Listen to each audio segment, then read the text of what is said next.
তোমাদের আজকে ষষ্ঠ অধ্যায় দেখো সরকারের বিভিন্ন বিভাগ রয়েছে।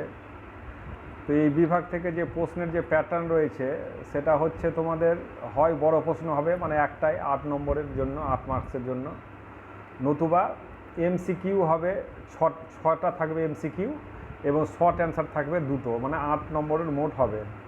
তো আমাদের বড় প্রশ্ন করতে হবে অধ্যায় থেকে এবং ছোট প্রশ্নও আমাদের কিন্তু করতে হবে। তাহলে আমরা বড় প্রশ্ন করব, ছোট প্রশ্ন করব। দেখো যে প্রশ্নটা আসে সাধারণত সেই প্রশ্নটা, একটা প্রশ্ন আমি লিখেছি যেটা হচ্ছে ক্ষমতা স্বতন্ত্রীকরণ নীতি কাকে বলে, এই নীতির পক্ষে বা বিপক্ষে যুক্তি দাও। অথবা ক্ষমতা স্বতন্ত্রীকরণ নীতিটি আলোচনা করো। অথবা এই ধরনের একটা প্রশ্ন আছে যেটা হচ্ছে কি কঠোর ক্ষমতা স্বতন্ত্র নীতি সম্ভব নয়, কাম্য নয়, উক্তিটি ব্যাখ্যা করো। তাহলে কিভাবে লিখবে দেখো, যদি ক্ষমতা স্বতন্ত্রীকরণ তত্ত্বটি আলোচনা করো তাহলে কিন্তু এই যে লিখেছিস এগুলো সবগুলো লিখতে হবে। তো আমি এখানে দেখো তোমাদের একটা কোটেশন দিয়ে শুরু করেছি লেখাটা, কারণ হচ্ছে ক্ষমতা স্বতন্ত্রীকরণ নীতির মূল প্রবক্তা হচ্ছে কি মন্তেস্কু, তার একটা বিখ্যাত কথা রয়েছে, বলছে যখন আইন প্রণয়ন ও শাসন ক্ষমতা একই ব্যক্তির হাতে ন্যস্ত থাকে তখন নাগরিকদের কোনো স্বাধীনতা থাকে না।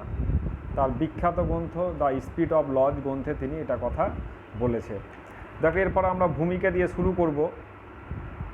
ভূমিকা দিয়ে শুরু করছি। দেখো সরকার হলো রাষ্ট্রের একটি অপরিহার্য বৈশিষ্ট্য, মানে রাষ্ট্রের যে তোমরা 11-এ পড়েছো রাষ্ট্রের বৈশিষ্ট্য রয়েছিল যেটা হচ্ছে সরকার, তারপর সার্বভৌমকতা, নির্দিষ্ট ভূখণ্ড, এই যে বৈশিষ্ট্য ছিল সে বৈশিষ্ট্যের মধ্যে একটা গুরুত্বপূর্ণ বৈশিষ্ট্য হচ্ছে কি সরকার।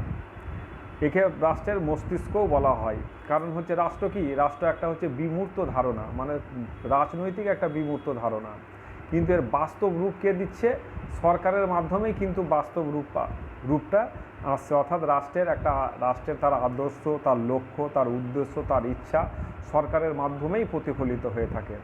আর এই দায়িত্ব পালন করতে গিয়ে, দায়িত্ব যে পালন করছে এই দায়িত্ব পালন করতে গিয়ে 3টি বিভাগের ওপর রয়েছে, 3টি বিভাগ রয়েছে।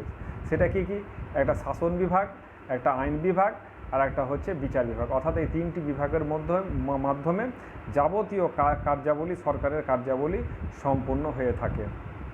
তাহলে ক্ষমতা স্বতন্ত্র নীতিটা কি, বুঝে 3টি বিভাগ যাতে স্বতন্ত্র থেকে নিজ নিজ দায়িত্ব পালন করতে পারে তার লক্ষ্যেই ক্ষমতা স্বতন্ত্রীকরণ নীতি উদ্ভব। অর্থাৎ এখানে 3টি বিভাগ, মানে শাসন বিভাগ, আইন বিভাগ এবং বিচার বিভাগ, অর্থাৎ সম্পূর্ণ থাকবে স্বতন্ত্র।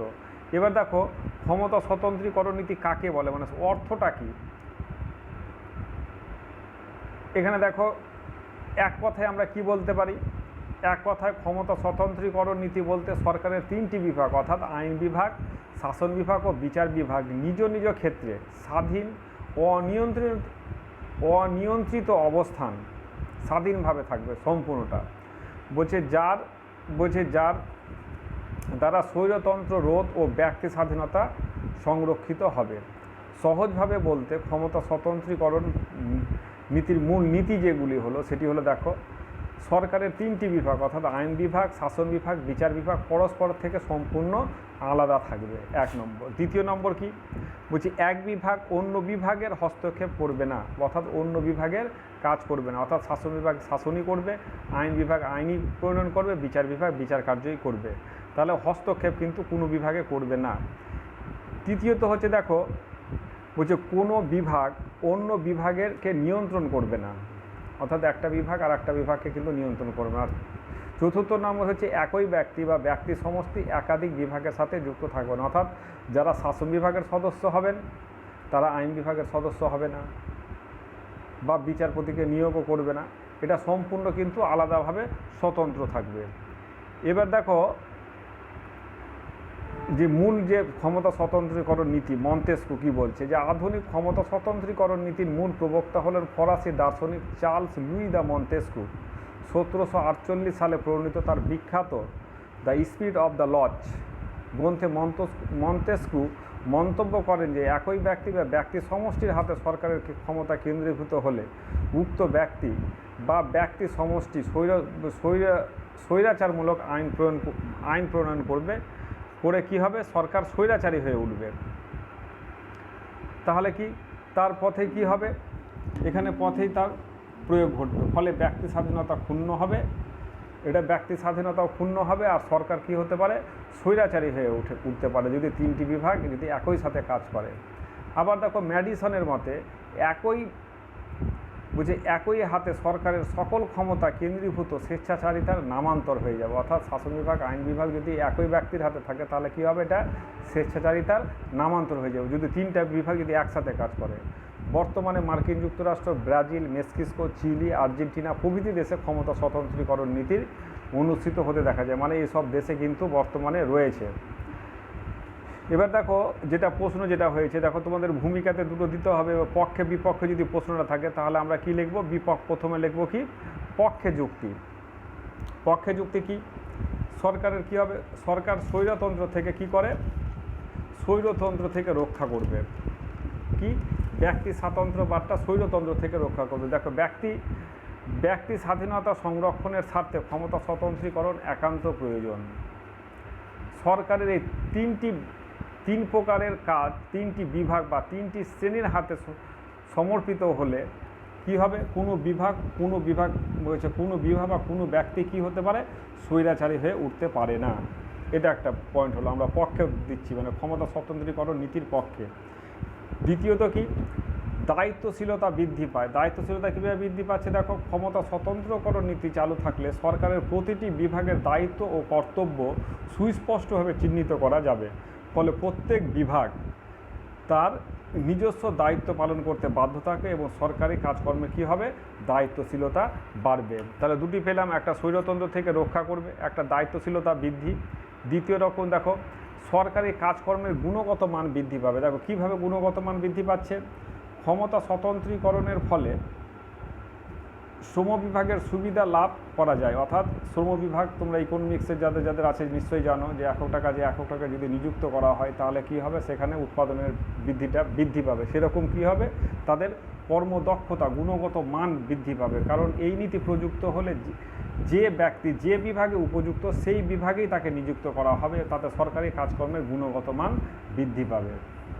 এরপর দেখো কর্মদক্ষতা বৃদ্ধিও, তার প্রতিফলে কর্মদক্ষতাও বৃদ্ধি পাবে। বলছি এই নীতি প্রবর্তিত হলে সরকারের প্রতিটি বিভাগ স্বাধীনভাবে কাজ করতে পারবে এবং তাতে প্রতিটি বিভাগের কর্মদক্ষতা বৃদ্ধি পাবে। এবার দেখো বলেছে গণতন্ত্রের শর্ত। গণতন্ত্রের কি, গণতন্ত্রের অন্যতম শর্ত ক্ষমতা স্বতন্ত্রীকরণ নীতি। এই নীতি কার্যকর হলে অগণতান্ত্রিক হস্তক্ষেপ এবং অবৈধ কাজকর্ম কী করা যাবে, প্রতিরোধ করা যাবে। এটা হলো আমাদের পক্ষে 5টি যুক্তি দেওয়া হয়েছে। এরপর দেখো ক্ষমতা স্বতন্ত্রীকরণ নীতির বিপক্ষে যুক্তিটি কি রয়েছে। বিপক্ষে যুক্তি কি, বিপক্ষে যেটা যুক্তি রয়েছে দেখো, বলছে 19বিংশ শতাব্দীর প্রথমার্ধে মন্তেস্কোর এই ক্ষমতা স্বতন্ত্রীকরণ নীতির বিরুদ্ধে কিন্তু সমালোচনা শুরু না হলো 19বিংশ শতাব্দীর দ্বিতীয়ার্ধে, অর্থাৎ 50 বছর পরে এই তথ্যের বিরুদ্ধে নানা সমালোচনা উঠতে থাকে। অনেক রাষ্ট্রবিজ্ঞানী মনে করেন সরকারের ক্ষমতার পূর্ণ স্বতন্ত্রীকরণ সম্ভব নয়, কাম্য নয়। এই উক্তিটির এই নীতির বিরুদ্ধে বিপক্ষে যুক্তিগুলি আলোচনা করা হলো। এই যে আমি একটু আগে একটা প্রশ্ন বলেছিলাম যে ক্ষমতা স্বতন্ত্রীকরণ সম্ভব নয়, কাম্য নয়, উক্তিটি ব্যাখ্যা করো, তাহলে আমরা এই পাঠ থেকেই লিখতে শুরু করব। কী ক্ষেত্রে, প্রথমে দেখো প্রয়োগের ক্ষেত্রে সমস্যা দেখা দিতে পারে। কীরকম প্রয়োগের ক্ষেত্রে সমস্যা দেখা দিচ্ছে, দেখো ক্ষমতা স্বতন্ত্রীকরণ নীতি পূর্ণ প্রয়োগ সম্ভব নয়। কোনো রাষ্ট্রই সরকারের বিভিন্ন বিভাগ পরস্পরের থেকে সম্পূর্ণ স্বতন্ত্র থেকে কার্য সম্পাদন করতে পারে না। উদাহরণস্বরূপ যদি বলি যে আইন প্রণয়নের কাজ হলো আইন বিভাগের, কিন্তু আইনসভার যখন অধিবেশন থাকে না তখন জরুরি প্রয়োজনে শাসন বিভাগ অস্থায়ী জরুরি আইন প্রণয়ন করে, যেটাকে বলা হয় অর্ডিন্যান্স জারি করতে পারে। তাহলে শাসন বিভাগ অর্ডিন্যান্স জারি করলো, পরে সেটা আইন বিভাগে আইনটা পাস হয়ে গেল, তাহলে ক্ষমতা স্বতন্ত্রীকরণ নীতির এখানে প্রয়োগ করা হলো না। আবার দেখো একই ব্যক্তি একাধিক বিভাগের সাথে যুক্ত থাকে, যেমন দেখো এক বিভাগ অন্য বিভাগের কাজ করে বলেই এক ব্যক্তি এক বিভাগের সাথে যুক্ত থাকতে হয়। যেমন ভারতের রাষ্ট্রপতি বা ইংল্যান্ডের বা রাজা বা রানী একই সঙ্গে শাসন বিভাগেরও প্রধান আবার আইনসভার অবিচ্ছেদ্য অঙ্গ। আবার দেখো উভয় দেশেরই মন্ত্রীগণ শাসন বিভাগের লোক আবার পার্লামেন্টের সদস্য। যেমন ভারতের ক্ষেত্রেই যদি ধরো তাহলে কি দেখবে, যারা প্রধানমন্ত্রী, অর্থমন্ত্রী, প্রতিরক্ষা মন্ত্রী, যত রকম মন্ত্রী আছে মন্ত্রী পরিষদ যারা শাসন বিভাগের সদস্য, তারাই আবার কি আইন বিভাগের সদস্য। কারণ আইনসভা থেকেই কিন্তু তাদের নির্বাচিত হতে হয়, সেখান থেকেই আবার যে দল সংখ্যাগরিষ্ঠতা অর্জন করছে সেই দলই শাসন বিভাগের প্রধান হিসাবে নিযুক্ত করবে তাকে। এটা হচ্ছে রাজা রানীর ক্ষেত্রেও তাই হলে ইংল্যান্ডের, ভারতের রাষ্ট্রপতির ক্ষেত্রেও তাই রাষ্ট্রপতিও অবিচ্ছেদ্য আইনসভার অঙ্গ বলা হতে পারে। এটা হচ্ছে দেখো প্রয়োগের ক্ষেত্রে কী কী সমস্যা দেখা যাচ্ছে। আবার দেখো এক বিভাগ অন্য বিভাগকে নিয়ন্ত্রণ করে কীভাবে, দেখো কীভাবে করছে নিয়ন্ত্রণ। ভারত, ব্রিটেন প্রভৃতি সংসদ শাসিত শাসন ব্যবস্থায় এক বিভাগ অন্য বিভাগকে নিয়ন্ত্রণ করে থাকে। বর্তমানে দলীয় শৃঙ্খলার কঠোরতার জোরে শাসন বিভাগ আইন বিভাগের ওপর নিয়ন্ত্রণ কায়েম করছে। সংসদীয় শাসন ব্যবস্থা যেটা ভারতে রয়েছে, ব্রিটেনে রয়েছে, অর্থাৎ যে শাসন ব্যবস্থা আইন বিভাগ এবং শাসন বিভাগ ঘনিষ্ঠভাবে সম্পর্কযুক্ত, তাকে সংসদীয় শাসন ব্যবস্থা বলা হয়। তাহলে এখানে ক্ষমতা স্বতন্ত্রীকরণ নীতির থেকে অনেক ভালো, বিপক্ষে আমরা যদি বলতে চাই। আর দলীয় শৃঙ্খলা, এটা বাস্তবিক সত্য, দলীয় শৃঙ্খলার মধ্যে থেকেই আইন বিভাগকে তার আইন প্রণয়ন করতে হয়।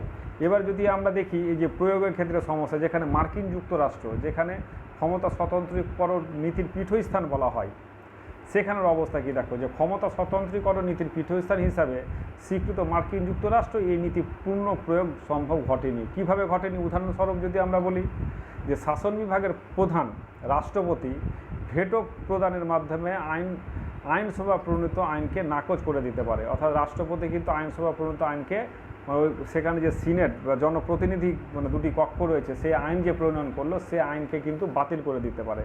আবার দেখো আইনসভার উচ্চ কক্ষ দেখো সিনেট যেটাকে বলছে, অনুমোদন না পেলে রাষ্ট্রপতি কর্তৃক সম্পাদিত সন্ধি বা চুক্তি ইত্যাদি কিন্তু বাতিল করে দিতে পারে। অর্থাৎ রাষ্ট্রপতি যেগুলো সন্ধি বা চুক্তি করে সেটা কিন্তু সিনেটকে অনুমোদন করতে হয়। তাহলে দেখো এখানেও কিন্তু পূর্ণ ক্ষমতা স্বতন্ত্রীকরণ নীতি এখানে গ্রহণ করা হলেও কিন্তু বাস্তবে কিন্তু প্রয়োগ করা সম্ভব হয়নি, প্রয়োগের ক্ষেত্রে সমস্যা দেখা দিয়েছে আমাদের। এরপরে দেখো প্রয়োগ কাম্য নয়। কিভাবে কাম্য নয়? বলছে ক্ষমতা স্বতন্ত্রীকরণ নীতি পূর্ণ প্রয়োগ কোনোভাবে সম্ভব হলেও একে কাম্য বলে গণ্য করা যায় না, কারণ সরকারের সাফল্য নির্ভর করে বিভিন্ন বিভাগের পারস্পরিক সহযোগিতার ওপর। বলছে এই নীতি কার্যকর করতে গেলে সরকারের বিভিন্ন বিভাগকে পরস্পর বিচ্ছিন্ন করলে তাদের মধ্যে সহযোগিতার পরিবর্তে বিরোধিতা দেখা দিবে, ফলে শাসন বিভাগের কী হবে, শাসন কার্যের দক্ষতার অভাব ঘটবে। অর্থাৎ এটা কি প্রয়োগেও কাম্য নয়। যদি প্রয়োগ করিও তাহলে দেখো এটা স্বাভাবিক, পারস্পরিক বলতে কিন্তু তিনটি বিভাগের মধ্যেই কিন্তু বিরোধ সৃষ্টি হবে, বিশেষ করে আইন বিভাগ এবং শাসন বিভাগের সাথে বিরোধ সৃষ্টি হবে। এবার দেখো 3 নম্বর, ব্যক্তি স্বাধীনতার মূল ভিত্তি হতে পারে না। কিন্তু ক্ষমতা স্বতন্ত্রীকরণ নীতি যে ব্যক্তি স্বাধীনতাকে পূর্ণ রূপ পাবে আর অন্য দেশে পাবে না সেটার কিন্তু নয়। যেমন ইংল্যান্ডের জনগণ অন্যান্য দেশের জনগণের তুলনায় অধিক ব্যক্তি স্বাধীনতা ভোগ করে, কিন্তু এই দেশে কোনোদিনই ক্ষমতা স্বতন্ত্রীকরণ নীতি কিন্তু কার্যকর ছিল না। তাহলে সব কী হবে, যে সচেতনতা এবং সতর্কতাই হলো ব্যক্তি স্বাতন্ত্রতার মূল ভিত্তি, ক্ষমতা স্বতন্ত্রীকরণ নয়। এটাও কিন্তু একটা বাস্তব বস্তু যে ব্যক্তি স্বাধীনতা রক্ষা হবে, স্বৈরাচার হয়ে রোধ হবে, সেটাই কিন্তু মূল জিনিস নয়। এবার দেখো সব বিভাগ সমান ক্ষমতাশালী নয়। ক্ষমতা স্বতন্ত্রীকরণ নীতিতে সরকারের 3টি বিভাগকে সমক্ষমতা সম্পন্ন বলে ধরে নেওয়া হয়। বাস্তবে কিন্তু কোনো গণতান্ত্রিক রাষ্ট্রেই জনপ্রতিনিধিদের নিয়ে গঠিত আইনসভায় সরকারের ওপর 2টি বিভাগ থেকে অধিক ক্ষমতা ভোগ করে। অর্থাৎ যে বিভাগ, অর্থাৎ যেটা আইন বিভাগ যেটা হয়, যেখানে জনগণের ভোটের দ্বারা নির্বাচিত হয়, সে বিভাগের ক্ষমতাটাই সবচেয়ে কিন্তু বেশি থাকে। পৃথিবীর যত গণতান্ত্রিক দেশ রয়েছে, যেমন ভারতের ক্ষেত্রে যদি ধরা হয় তাহলে আমরা দেখব কি লোকসভার ক্ষমতাটা সবচেয়ে বেশি, কারণ যেহেতু জনপ্রতিনিধি সভা, তাহলে তারা কি করতে পারে, সেখানে শাসন বিভাগকেও নিয়ন্ত্রিত করতে পারে এবং বিচার বিভাগকেও নিয়ন্ত্রিত করতে পারে। এবার দেখো জনকল্যাণ ব্যাহত হবে যদি আমরা পূর্ণ ক্ষমতা স্বতন্ত্রীকরণ নীতি যদি প্রয়োগ করি, তাহলে কিন্তু জনকল্যাণ ব্যাহত হবে। কীভাবে ব্যাহত হবে? দেখো আধুনিক রাষ্ট্রে জনকল্যাণকর রাষ্ট্র, কারণ হচ্ছে কি রাষ্ট্রের মূল কাজই হচ্ছে কি জনগণের কল্যাণ কথা, অর্থাৎ কিসের, শিক্ষা হোক, স্বাস্থ্য হোক, তা অন্ন, বস্ত্র, বাসস্থান, যাই হোক মানুষের প্রতিটি যে সমস্যা, দৈনন্দিন জীবনের সমস্যা রয়েছে, সেই সমস্যাগুলো মেটানো, মানে জনকল্যাণকর রাষ্ট্রের মূল কাজগুলি কী হবে। বলছে এই সব রাষ্ট্রের সরকারের জনকল্যাণের উদ্দেশ্যে নানা রকম কাজকর্ম করতে হয়। এর জন্য প্রয়োজন হয় সরকারের বিভিন্ন ঐক্য এবং সহযোগিতা, অর্থাৎ জনকল্যাণকর কাজ করতে গিয়ে শাসন বিভাগ এবং আইন বিভাগের মধ্যে অবশ্যই ঘনিষ্ঠ সম্পর্ক রাখতে হবে। এবার দেখো জৈব যারা মতবাদ, তারাও কিন্তু কি করে, এই ক্ষমতা স্বতন্ত্রীকরণ নীতির কিন্তু বিপক্ষে অভিমত ব্যক্ত করেছে। তাদের মতে কি বলছে দেখো, জীবদেহের বিভিন্ন অঙ্গ প্রত্যঙ্গ যেরূপ পরস্পরের ওপর নির্ভরশীল, সরকারের বিভিন্ন বিভাগও সেরকম পরস্পরের ওপর নির্ভরশীল। জীবদেহের বিভিন্ন অঙ্গ প্রত্যঙ্গ ন্যায় সরকারের বিভিন্ন বিভাগগুলি পরস্পর থেকে বিচ্ছিন্ন হয়ে কাজ করতে পারে না। অর্থাৎ দেখো আমাদের যে জীবদেহ রয়েছে, চোখের কাজ, নাকের কাজ, মুখের কাজ, হাতের কাজ, পায়ের কাজ, বিভিন্ন কাজগুলো বিভিন্নভাবে কিন্তু করছে বলেই সমষ্টির রূপে আমরা চলাফেরা করতে পারছি। সেরকম সরকারের 3টি বিভাগের কাজের সমষ্টির ফলে কিন্তু একটা পূর্ণাঙ্গ মানে জনকল্যাণকর রাষ্ট্র সৃষ্টি হবে। এটা জৈব মতবাদীদের মতে বিশ্বাসী যারা, তারা বলেছে। সপ্তম দেখো মার্ক্সবাদীরা কি বলছে। মার্ক্সবাদীদের মতে যে কোনো শ্রেণী বিভক্ত সমাজে রাষ্ট্র তথা যে কোনো রাষ্ট্রের ক্ষেত্রেই দেখা যেতে পারে, কারণ হচ্ছে কি সরকার মূলত বিত্তবান শ্রেণীদের স্বার্থে কাজ করে, অর্থাৎ রাষ্ট্র শাশ্বত প্রতিষ্ঠান নয়, এরা বিত্তবান শ্রেণী স্বার্থ চরিতার্থের জন্য এরা রাষ্ট্র নামক প্রতিষ্ঠানটি সৃষ্টি করেছে। সুতরাং রাষ্ট্র হলো শ্রেণী স্বার্থের ধারক এবং বাহক ও কেন্দ্রীভূত পশু শক্তির প্রকাশ। এই যে তাদের অভিমত, তারা দেখো যদি একই রকম থাকে, ক্ষমতা স্বতন্ত্রীকরণ নীতিও যদি প্রয়োগ করা হয়, কিন্তু সরকারের ওই চরিত্রটা কিন্তু বদল হবে না। যে চরিত্র মানে শোষণমূলক চরিত্রটা কিন্তু বদল হচ্ছে না, মানে ওই নিয়মের কিন্তু ব্যতিক্রম হবে না, যদি ক্ষমতা স্বতন্ত্র থাকলেও আর না থাকলেও। তাই তারা কি বলছে, গণসাধারণতন্ত্রী চীনের মতো সমাজতান্ত্রিক দেশে এই নীতি অনুসরণ করা হয় না। যেহেতু একটা সমাজতান্ত্রিক দেশ হিসাবে গণপ্রজাতন্ত্রী চীন রয়েছে, সেখানে কিন্তু ক্ষমতা স্বতন্ত্রীকরণ নীতি প্রয়োগ করা হয়নি। এবার দেখো আমরা উপসংহারে কি বলতে পারি। উপসংহারে বলা যায় যে ক্ষমতা স্বতন্ত্রীকরণ নীতির প্রথম বলছে এখন একটা অতীব বিষয় হয়ে গেছে, এখন আর অত গুরুত্ব নেই। বুঝে চরম রাজতন্ত্রের যুগে এই নীতির গুরুত্ব ছিল, আজকের গণতান্ত্রিক যুগে জনগণের প্রাধান্য প্রতিষ্ঠিত হওয়ার ফলে এর গুরুত্ব অনেকটাই তাই নেই। কারণ যে সময় হয়েছিল সেই সময় প্রায় পৃথিবীর অধিকাংশ দেশেই রাজতন্ত্র বিরাজ করতো, অর্থাৎ রাজাদের শাসন পরিচালিত হতো। সেখানে যখনই জনগণের শাসন অর্থাৎ গণতন্ত্র প্রতিষ্ঠিত হয়েছে, গণতন্ত্র হলো জনগণের জন্য, জনগণের দ্বারা জনগণের শাসন প্রতিষ্ঠিত হওয়ার পর কিন্তু এর গুরুত্বটা মানে ক্ষমতা স্বতন্ত্রীকরণ নীতির গুরুত্ব কমে গেছে। তবে বর্তমানে এই নীতিটি পুরোপুরি মূল্যহীন হয়ে পড়েছে এ কথা কিন্তু বলা যায় না। একই ব্যক্তি বা একই বিভাগের হাতে সকল ক্ষমতা কেন্দ্রীভূত হলে স্বৈরতন্ত্রী হয়ে উঠতে কিন্তু বাধ্য, এটা বাস্তব। তাই পূর্ণ ক্ষমতা স্বতন্ত্রীকরণ অকাম্য হলেও আংশিক স্বতন্ত্রীকরণ অবশ্যই প্রয়োজন। আংশিক ক্ষমতা স্বতন্ত্রীকরণ বলতে বিচার বিভাগকে অপর দুটি বিভাগ থেকে স্বতন্ত্রকে বোঝায়, অর্থাৎ শাসন বিভাগ এবং আইন বিভাগকে আলাদা আলাদা শাসন বিভাগ এবং আইন বিভাগের সাথে ঘনিষ্ঠ সম্পর্ক থাকবে, কিন্তু বিচার বিভাগের সাথে কিন্তু ঘনিষ্ঠ সম্পর্ক থাকবে না, এটা একটা বলা হচ্ছে। দেখো এখানে দেখো যেমন ভারতের ক্ষেত্রে দেখা যায় কি যে আইন বিভাগ এবং শাসন বিভাগ, যারা আইন বিভাগের সদস্য তারাই শাসন বিভাগের সদস্য। আবার দেখো যিনি শাসন বিভাগের সর্বোচ্চ পদাধিকারী ব্যক্তি অর্থাৎ রাষ্ট্রপতি, তিনি কি করেন, আবার সুপ্রিম কোর্ট ও অন্যান্য কোর্টের বিচারপতিদের কি করে, হাইকোর্টের বিচারপতিদের কি করে, তিনি নিয়োগ করেন। তাহলে প্রভাবমুক্ত নয়, এটা হয়ে যাচ্ছে। তাহলে বিচার বিভাগকে আইন বিভাগ এবং শাসন বিভাগকে প্রভাবমুক্ত করতে না পারলে ন্যায় বিচার কিন্তু পদদলিত হবেই, এটাই বাস্তব। আর বিচার বিভাগ এখানে কি না পারলে ন্যায় বিচার কি হবে, পদদলিত হবে, স্বৈরতান্ত্রিকতার পথ প্রশস্ত হবে, গণতন্ত্রের ব্যর্থতায় পর্যবসিত হবে। অর্থাৎ বিচার বিভাগকে একটা স্বতন্ত্র বিভাগ হিসাবে কিন্তু দায়িত্ব পালন করতেই হবে, না হলে কিন্তু সরকার যদি স্বৈরাচারী হয় তাহলে সেই কী করে বিচার ব্যবস্থায় তার প্রতিরোধ করতে পারে।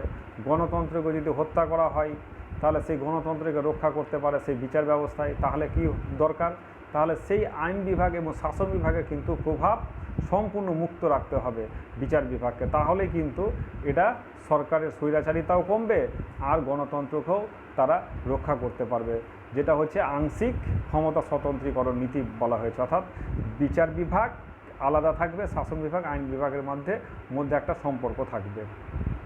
এরপর দেখো যেটা প্রথমে বলেছিলাম যে এই ধরনের একটা প্রশ্ন থাকতে পারে, এখানে এই প্রশ্নটা তিন ধরনের প্রশ্ন থাকবে।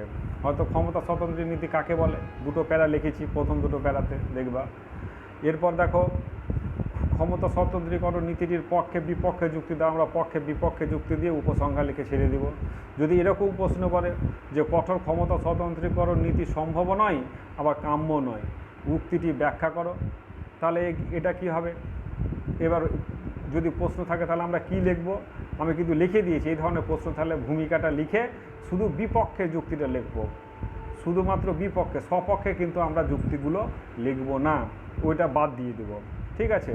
এবার দেখো এই অধ্যায় থেকে আমি প্রথমেই বলেছি তোমাদের এমসিকিউ থাকবে 6টা আর শর্ট অ্যান্সার থাকবে 2টো। যদি বড় প্রশ্ন না হয় তাহলে আমরা এমসিকিউ এবং শর্ট অ্যান্সার টাইপ প্রশ্নগুলোও ভালোভাবে করে নিব।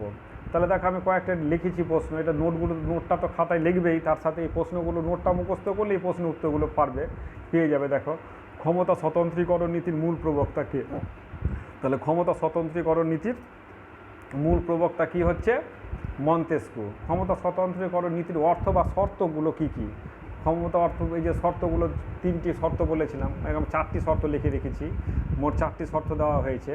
কি কি, এক বিভাগ অন্য বিভাগের আইন বিভাগ, শাসন বিভাগ, বিচার বিভাগ প্রত্যেকটি বিভাগই থাকবে কি পরস্পর স্বতন্ত্র থাকবে, অর্থাৎ এক বিভাগ অন্য বিভাগের সাথে সম্পর্কে কাজ করবে না।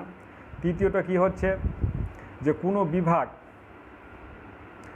কোনো বিভাগের অন্য কোনো বিভাগকে নিয়ন্ত্রণ করবে না, আর একই ব্যক্তি বা ব্যক্তি সমষ্টি একাধিক বিভাগের সাথে যুক্ত থাকবে না। এই যে 4টি নীতি, যে কোনো 2টি নীতির উল্লেখ করো।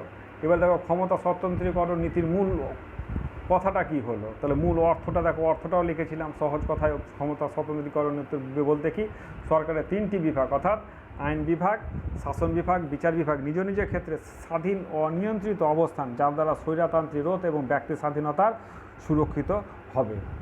সহজ কথায় বলতে যেটা হলো 3টি বিভাগের কথা, যে স্বতন্ত্র থাকবে আইন বিভাগ, শাসন বিভাগ, বিচার, এইটুকুই লিখতে হবে। এরপর দেখো এরপরে হচ্ছে কি, দ্য স্পিরিট অফ লজ গ্রন্থটি কার লেখা, স্পিরিট অফ লজ গ্রন্থটির লেখা হচ্ছে মন্তেস্কু। বর্তমানে কোন কোন রাষ্ট্রে ক্ষমতা স্বতন্ত্রীকরণ নীতির প্রয়োগ দেখা যায়, কোন কোন রাষ্ট্রে রয়েছে ক্ষমতা স্বতন্ত্রীকরণ নীতি, এই নোটটার মধ্যে লেখা রয়েছে মার্কিন যুক্তরাষ্ট্র, যেখানে পীঠস্থান বলেছিলাম, ব্রাজিল, মেক্সিকো, চিলি, আর্জেন্টিনা, এইসব দেশে রয়েছে, বা 2টি দেশের নাম জানতে চাইলো, সেরকম প্রশ্ন আসতে পারে।